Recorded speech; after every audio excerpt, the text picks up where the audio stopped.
So now that our background is able to scale to the full size of the screen, let's look into how to actually make it look like it's scrolling by. Now, we could create a bunch of different background tiles and scroll them around the screen, but that's not going to be very efficient. What we're going to do is play around with the texture's offset. To give you a preview of how we'll achieve this, let's run the game, go to the background, scroll all the way down, and here you'll see we have our shader. Now let's look at the shader settings, and you'll see this offset X and Y value. If we select just before the X value and drag it left and right, you'll see that it looks like it's scrolling. We're going to use a script in order to change this offset value to continuously run to make it look like the background is going by. In fact, when we build our player, the player will be standing still, and the background will give the impression as if everything is moving past the player.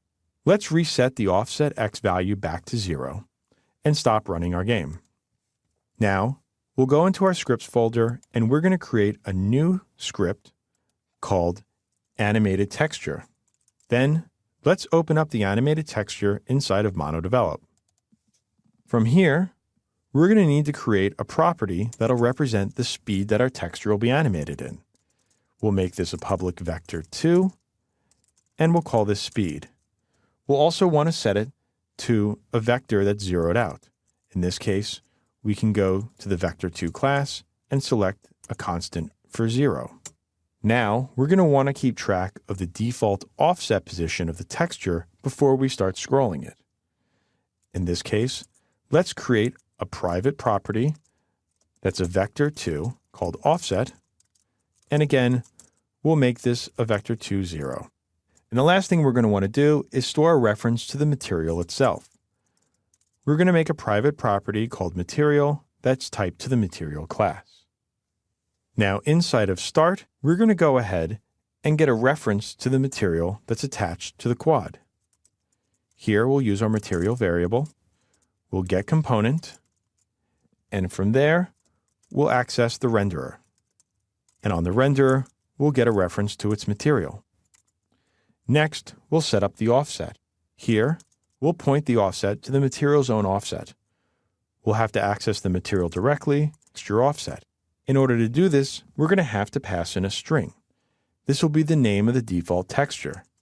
In this case, it's going to be main TEX. It's important to get this name correct, or else it'll throw an error. Now, inside of our update loop, let's increment the offset and reapply it back to the material. Here, we'll do offset plus equals speed multiplied by time delta time. The delta time represents the difference in time between one frame rendering to the next. Usually this is a low number of milliseconds. We use this because your game may not always run at 60 frames a second. It's not okay to assume that we can simply add speed and it'll get added the same way every single frame.